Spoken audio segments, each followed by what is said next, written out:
The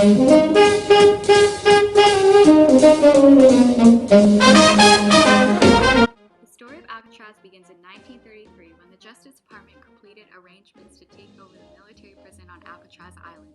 Previously, the military had found it too expensive to operate due to food, water, and maintenance costs. The department begins to evacuate the military prisoners, except for 32 hard cases who will remain on the island and prepare for construction. However, inhabitants of San Francisco were not particularly excited to have a federal penitentiary for dangerous gangsters on the island. Many feared that professional and notorious gangsters would have outside connections to help them escape. In 1933, William J. Quinn, the chief of police, along with the Police Commission and the San Francisco Board of Supervisors, spoke against the construction of the prison. Others argued that it was too close to San Francisco to be a summer resort for bad men. Alcatraz was intentionally renovated to be escape-proof. Built-in tear gas canisters were built in the entrances and mess halls and ceiling that could be remotely activated by guards from different points. Electromagnetic detectors were also placed to make sure inmates would not bring any weapons in. All of the utility tunnels were cemented so that no prisoner could enter or hide. James Aloysius Johnston, with over 12 years of experience in the California Department of Corrections at San Quentin and Folsom prisons, was appointed the first warden of the prison. He would establish the guidelines under which the prison operated, as well as handpick the most well-trained officers. He believed in a humanistic type of reform in which criminals would be trained so that they would be able to settle back into society. Inmates who worked hard would be rewarded with sentence reduction or privileges, while those who defied rules would be harshly punished.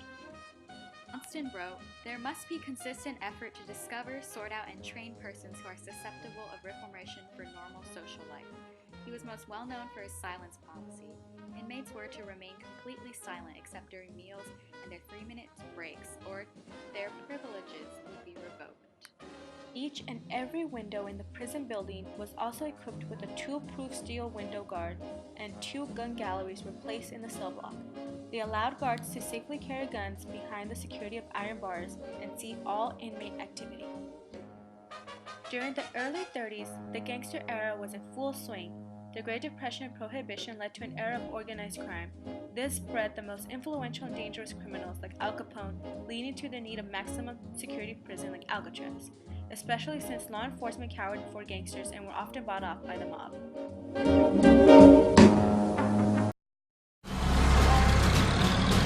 In the 1930s, America was hit by a wave of organized crime. The FBI spent many years trying to catch and convict mobsters like Al Capone. When they finally arrested him, they had to make sure he stayed locked up. To contain this new breed of super gangster, the US government planned to build a super prison. They found the perfect location, an island in the middle of San Francisco Bay called Alcatraz.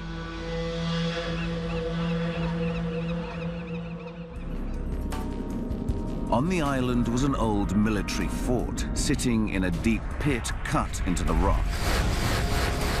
Workers demolished the old building and built 3 stories of steel-reinforced concrete cell blocks on top. None of the 600 cells had any contact to the outer walls. They were a prison within a prison. Each cell was fitted with unbreakable steel gates, which had no keys, but could be opened remotely. Alcatraz was the biggest concrete structure in the world, and supposedly the most secure prison on the planet.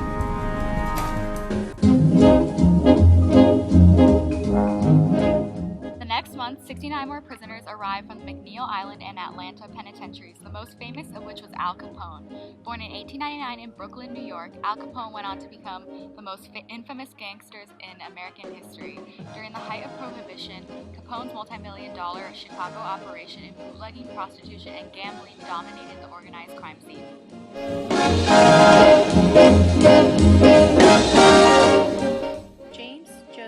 Whitey Bulger, Jr., born September 3, 1929, is a former organized crime figure from South Boston, Massachusetts. Local folklore depicted Bulger as a Robin Hood-style social bandit dedicated to protecting the neighborhood and its residents. Bulger allegedly masterminded a protection racket targeting drug kingpins and those running illegal gambling operations. Based upon testimony of former associates, federal prosecutors have indicted Bulger for 19 murders. Robert Stroud, who was better known to the public as the Birdman of Alcatraz, was probably the most famous inmate ever to reside on Alcatraz. He developed a strong interest in canaries while incarcerated. Stroud was able to make scientific observations that would later benefit research on the canary species. The NPS records indicate that 36 prisoners were involved in various attempts.